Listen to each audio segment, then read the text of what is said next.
see here is probably the best way to put the end to a very good year. Now, if you don't know already, my name is Ryan and I have a 1963 Volvo Amazon 122S. It's powered by a Ford 2.3 liter single overhead cam turbocharged engine found in the mid-80s Ford Thunderbird turbo coupes. It has a much larger turbo. It's a GT3076R, and that's all being managed by a micro-squirt standalone ECU. It also backs a T5 5-speed transmission and an 8.8 rear differential from a Ford Explorer. There were quite a few things we wanted to take care of this year. So from the previous year, we had just finished going to autocross and kind of found some problems with the car. Mainly, there's a lot of body roll. We were spinning tires independently when going around sharp corners, so the posi wasn't working effectively. The gear ratios weren't super ideal, and we were making a little bit more power on a tune that had about 18 psi, obviously controlled with a boost controller from the micro squirt, but it didn't seem like it was coming in so smooth. It wasn't very nice. One of the things we wanted to address was a little bit of valve train noise that we had. So we removed the lifters thinking that we had a bad lifter, when in reality we had a valve lash issue. So basically on these engines, this particular engine had no spacers between the lifter and the head, and the valve lash was too high, or the distance between the roller rocker and the camshaft was too big. So what we did is basically just measure it, pull it out, put it in a washer or a spacer, and then reinstall it and check again and make sure that it is within tolerance. It drastically addressed those noises. There is still noise that comes and goes. So I think I have one more that isn't perfect, or I can maybe tighten up a little bit better. But for the most part, it was really good for the whole year. So I believe I had a video on this and just explained going in there and what the changes were and how there wasn't any damage. But yeah, you can view that if you like. But yeah, Esslinger was a great help and kind of directed me in what kind of shims that were required for that. So the factory posi that was in the Ford Explorer is a clutch type. We decided to remove that and go to a Eaton True Track posi. It is light years better than that clutch pack style. I want to call it like an Auburn style, or maybe a Torsen style is a better description. It's a gear type, a differential. So it is on point every time. No complaints on that posi whatsoever. It works awesome. It's a little bit loud on decel, I will say that, but the whole car is kind of loud, so yeah, you just get used to it. It's not a big deal. So in previous years, we also found that it's very hard to shift into second without grinding. Now, it had been put through its paces for many years, so we decided to rebuild the transmission that was in the car. Now, unfortunately, it was a little difficult to find a replacement second gear, so in lieu of that, we went and found a whole nother transmission and put in new synchros and basically rebuilt that one. Now, changing the gear ratios for, let's say it's maybe, I don't know, 0.2 on each gear, approximately, which basically made them a little bit longer. So they weren't nearly as short. First gear was a little bit longer, and so on, which really was ideal for autocross. We can hold the RPMs a little bit longer versus, upshifting over and over again. So that was a great improvement. Plus, being able to get into second gear after bouncing off the rev limiter is it's something that needs to happen as well. So it's very, very nice. Since the transmission was already out, it only made sense to change the flywheel and clutch, right? So we opted for a spec lightweight flywheel. It's an aluminum flywheel with a steel insert and a spec stage 3 clutch and pressure plate. Now all of this is sourced from Stinger Performance. They're absolutely great to deal with, and we'll reply to your questions very quickly. So check them out if you're looking for any kind of 2.3 turbo stuff. I think they have a lot of Ford stuff in general, but yeah, definitely specialize more in that Ford 2.3 liter area. So this spec flywheel is a direct bolt-on. I'm just reusing the ARP bolts that I had for it, and yeah, just torque it up. I believe the flywheel, so it came as a kit, and it was actually marked as in it was balanced for the pressure plate to the flywheel itself, which I've actually never seen before, just in the automotive industry, that they actually mark them for balance. So that was kind of impressive. At least I hope they do. Maybe that's what that marking was for, or maybe it's just, this one's good to go. The lightweight flywheel makes a huge difference. It's about half the weight of the factory steel flywheel. So you can imagine that engine revs up just that much quicker. Now you'll be able to see that in all the videos. Yeah, I think it's totally a great upgrade that a lot of people should do. It shouldn't be something that's overlooked. We've upgraded the fan from this 12-inch fan from Permacool to a 16-inch spall. So obviously a lot more surface area. We're also a lot closer to the water pump pulley. So there might be some maybe some bolt changes there to make it a little bit smaller. If you come across here, we will see, or you will see, some of the changes to the interior. So we've gone and changed the seats. Just quickly take a look back at what they were. So the seats that I had were just a cheapy, marketplace seat. Quite honestly, they're not wide enough. I was sitting on the bolsters, which is obviously not comfortable. It worked. It was okay for last year. They looked all right. But end of the day, I kind of wanted something that would work with the 5-point harness. And you can only really do the 4-point with that because the front belt wouldn't go through. So yeah, these are NRG seats. They do work with the 5-point harness now, and they do have a front cushion that comes off. You can see that's where the belt comes through. So it's a fixed seat, so you don't have any no reclining, and I even mounted them without tracks,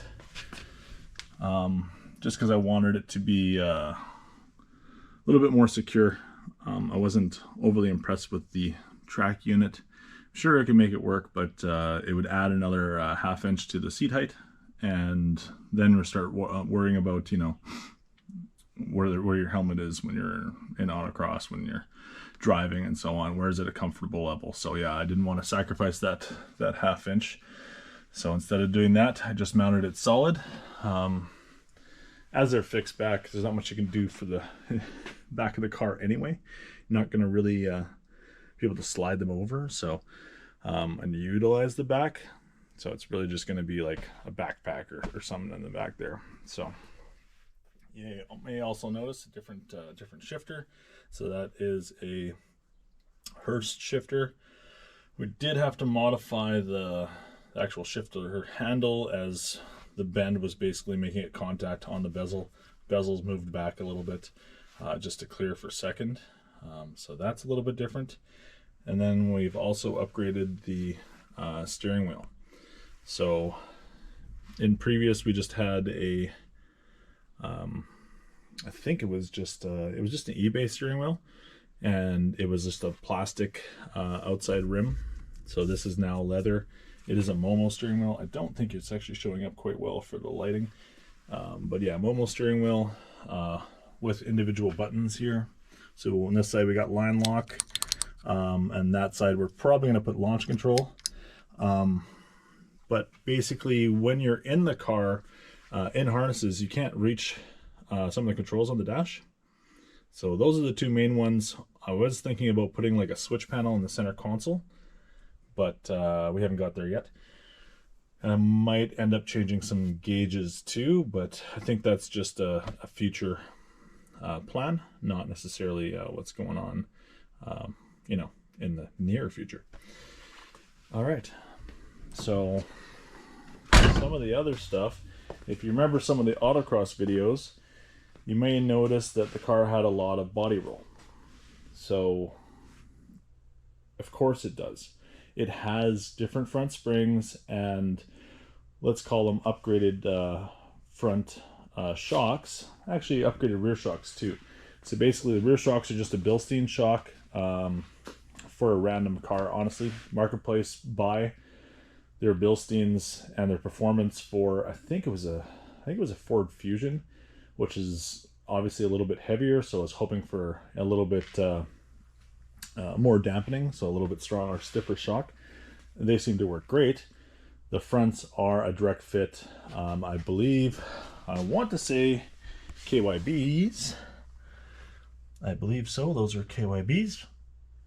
And then with just a cut springs in the front for just a larger vehicle.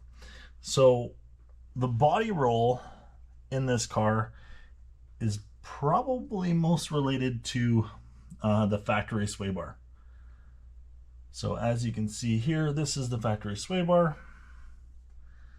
We will do a couple measurements and compare to the other one. You may notice that the car is actually on jack stands on the front lower control arm. Now, I don't necessarily think that's a great idea. It's not where you should normally put a jack stand. In this particular case, we have it here. You can see it's wedged against the tire too, so that's really not good. But what we're trying to do is set it at ride height. Because of all the geometry that's going on in the sway bar, you can see that this one's actually slightly higher than the lower control arm as far as parallelness. What we want to do is make sure we have enough room for this, and we don't want to max out that angle because you're making your sway bar end lengths work overtime basically. So all that said, that is stock Volvo for 1963 sway bar setup, right? So like, I'm pretty sure it wasn't replaced prior to me buying it, and it looks like it's all gross with rubber bushings and so on. So let's get on to the upgrade. Here we have the factory sway bar, which, if I'm not mistaken, is 3/4 of an inch, just a little bit over 3/4, 22 millimeters, versus the new kit from IPD, which is well over 30 millimeters. So that is a substantial difference, plus the fact that we're going to go to polyurethane bushings versus the factory rubber bushings. So this is a kit that they sell. It's obviously fits the 122 and the 1800s. This should be a substantial upgrade. And yeah, I can't wait to see the differences. All right, let's get in. Here's the bigger sway bar installed. It was a bit of a fight, mainly because of my inch spacers here. So, and I think when I installed this, I actually pulled it forward more to give more room in this area. So I might have to revisit this, maybe cut these off and move it in a bit just to correct this angle that's on this section here. You see this is pushed pretty hard. So anyway, it is installed. We'll see how it goes. I'm going to leave it like this for now. We'll see how it plays out, how it responds.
guys, but I've been busy.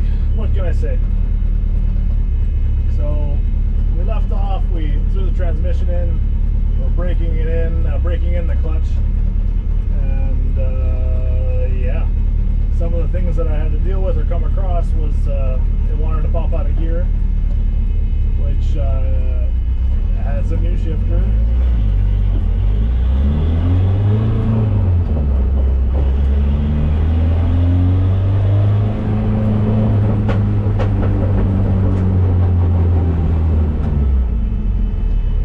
The new shifter doesn't fit properly, so well, I thought I had lots of clearance. Turns out it had contact a little bit on the edges, so I had to clearance this. But that's not what's doing it without doing all of the checks, right? So I had the whole transmission apart. So it only made sense to kind of go through it all, make sure everything's tight, everything's cool that way. So after chasing it down, basically it ended up being just the housing was the biggest thing. And then after that, I was looking into why it was popping out of second. It's only second gear, but when you're in second, it's really, really close with this shifter. So chances are I'll probably end up straightening out this shifter. It's just a little too curved for this application. Feels nice, it's in good placement, but not right, and it doesn't have enough clearance technically. So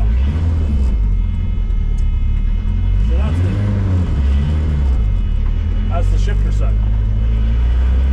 The other side was the wastegate spring, right? So we stepped up the wastegate spring.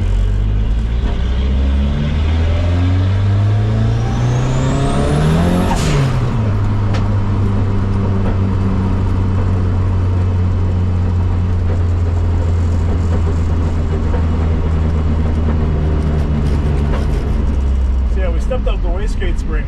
So now instead of doing like 18 psi controlled, or like whatever, 5 psi I think on the spring, 18 controlled, basically now we're hitting like 22 to 24 area, depending on what the air temperature is.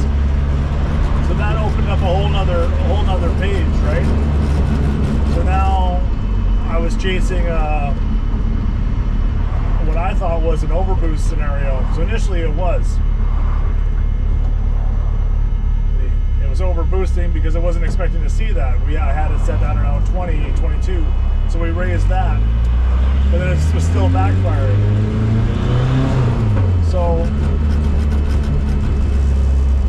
kind of chasing with that. And believe it or not, I ended up in a couple scenarios where the car would just stall. It never fails. It's always in the worst spot ever for that. What I mean about that, it's basically, I think it died on me, I was downtown. Straight up downtown. Another Volvo owner that seems to like the car, so that's cool. Obviously a Volvo V70R all-wheel drive, so that's cool. What are you grabbing here?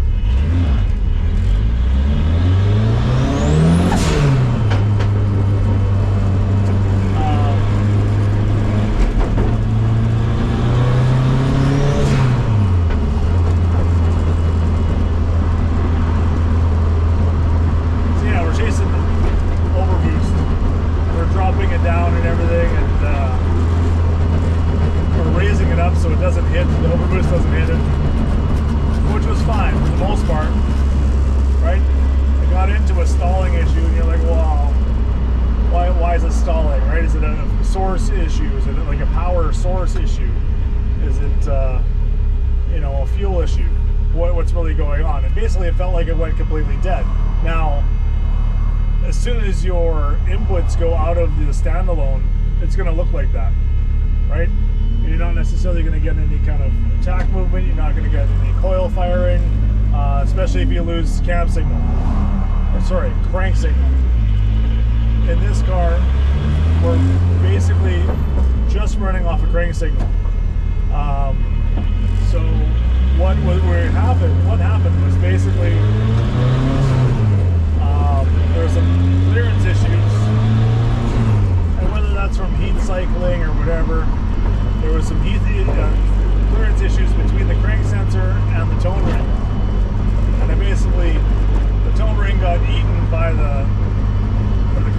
got eaten by the tone ring.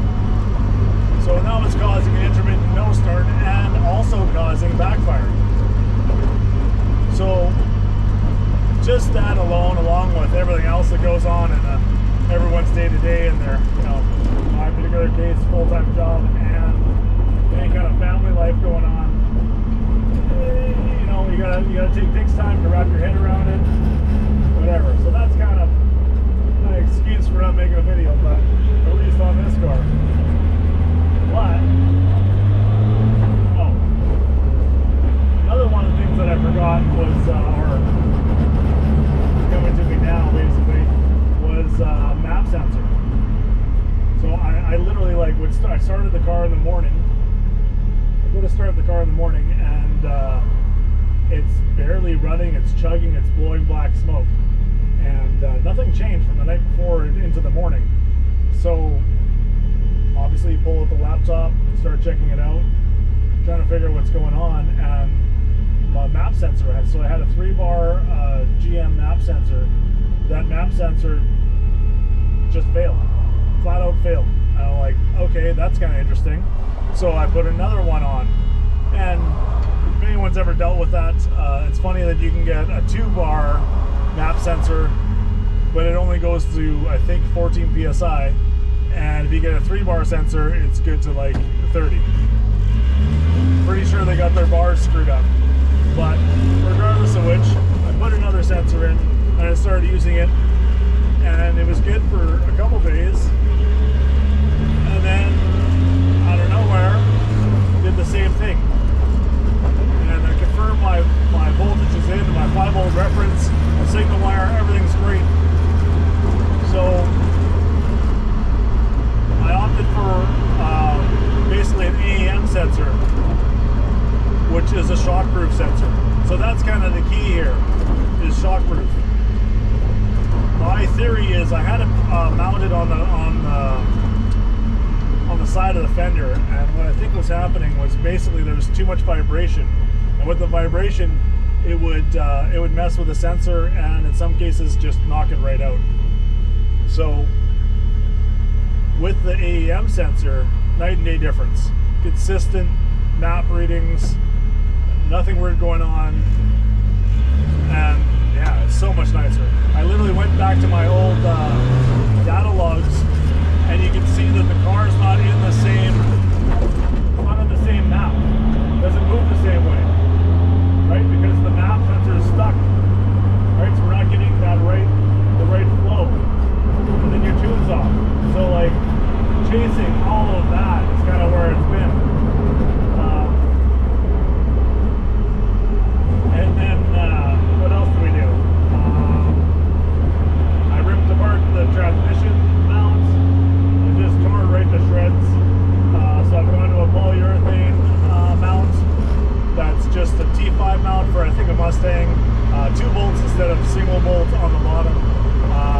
So that seems to be a lot better there. We also hit up a couple car shows. We went to Tuner Bash. That was like a Friday night deal before Driven, and basically got an award for, I guess, Judge's Choice. They give out awards, but they don't necessarily label them for certain things, so I'm assuming they're all Judge's Choice. So that was cool for this car. And then the following day we were at Driven, and then we did get Judge's Choice at the Driven show. Our next Judge's Choice Award goes to a 1963 Volvo 122S owned by Ryan Jacobson. Ryan Jacobson, there you go.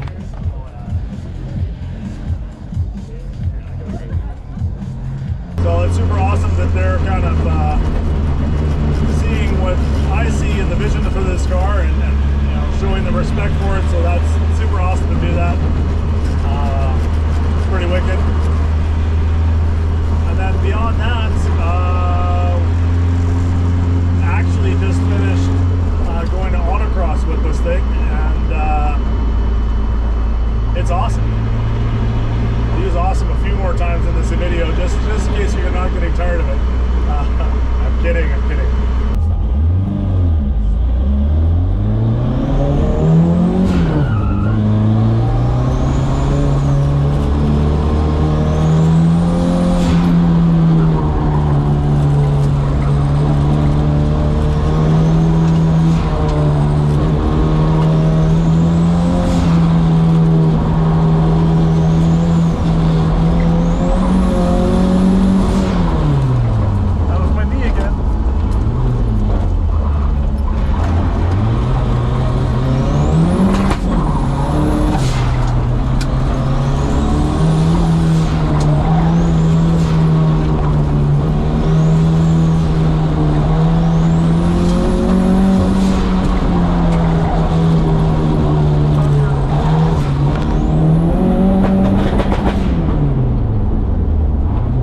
took the Volvo and the square body out for a bit of a road trip to Brandon, Manitoba, which is about 200 kilometers away, one direction.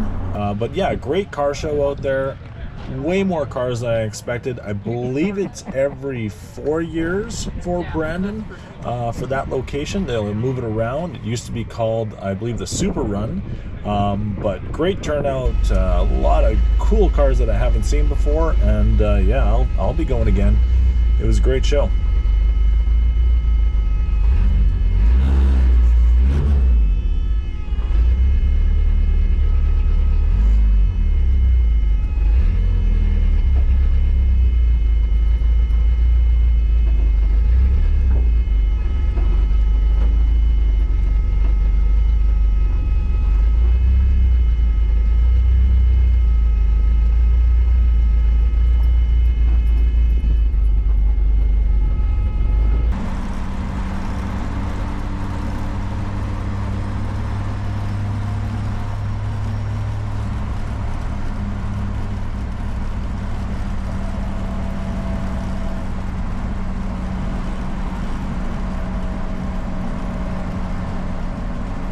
Another car show we made it out to was the Pause to the Pedal car show.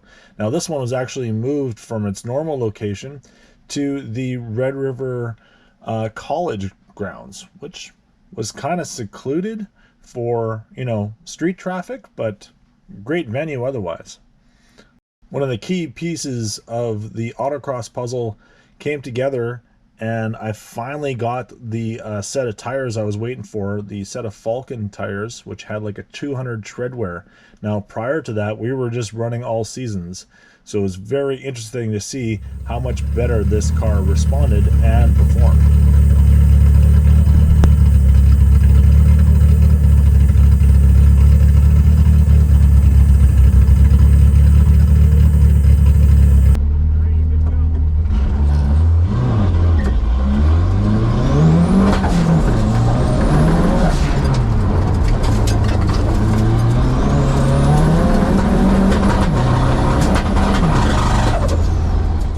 That horrendous noise was the throttle sticking wide open mid-pass. So obviously I'm driving along, racing along, and I notice when I take my right foot and put it on the brake that the throttle is right to the floor, and yeah, the tach's just flashing at me, or lights on solid. I'm strapped in the 5-point harness. I basically lunge forward and just kill the car immediately, clutch in, and try to gather my thoughts on what just happened. Because obviously it's scary. It shouldn't happen, and obviously it did. So I basically just do a loop and come back, and I'm like, okay, it looks like the pedal's obviously stuck. It's not returning. So I just grabbed the pedal with my foot and kicked it back. Okay, will this thing start? I have no idea. Did it blow up? Like, it's just, obviously it's a couple seconds long. I don't know what the consequences are of it. I'm like, okay, well, whatever. I'll fire it back up, see if it fires back up. Now, the way this thing is set up on a micro squirt is it batch fires both injectors and coils.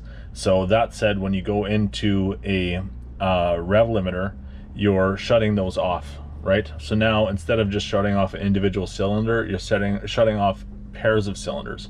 So it ends up actually flooding the cylinders. Basically, there's a lot of fuel, and the car's not very happy when it starts back up. It runs, it's fine. I get it back to the pits, and basically just do some adjustments and sacrifice wide open throttle, so my throttle doesn't stick. So I basically just adjust the cable and try to figure out why that happened. Now, I'm pretty sure I might have messed with it prior to, not necessarily this event, but I don't know if it was during the week or whatever, and whatever. I didn't think about it too much, or either that or I bent the bracket, one of the two. So yeah, it basically, the Willwood adapter got overclocked, and then it would catch on the cable and then hold on the cable. So to fix all of that, I basically just extended the pivot bracket. It's like an L bracket with multiple holes in it, so I just extended that so the cable is picked up way further away from where the spherical rod end is from the pedal, and that way that can never catch, and it stops in a way more positive manner, and I get wide open throttle. But needless to say, that was a holy shit kind of moment, and well, the car survived. It's all right. I mean, here's a couple more runs. I went back out there after the throttle stuck, and still finished out my race day, so can't complain.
Repairing a baffle the week prior, turns out I had a valve cover gasket fail too, which I think had more to do with the PCV sticking, but either way, we cut our day short and ran it home and swapped out gaskets and cleaned it all up and got ready for the second event, because it was a two-day event that weekend, which we made it for, and that was the last one we made for the season, so good thing we hustled.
season always seems to end way too soon.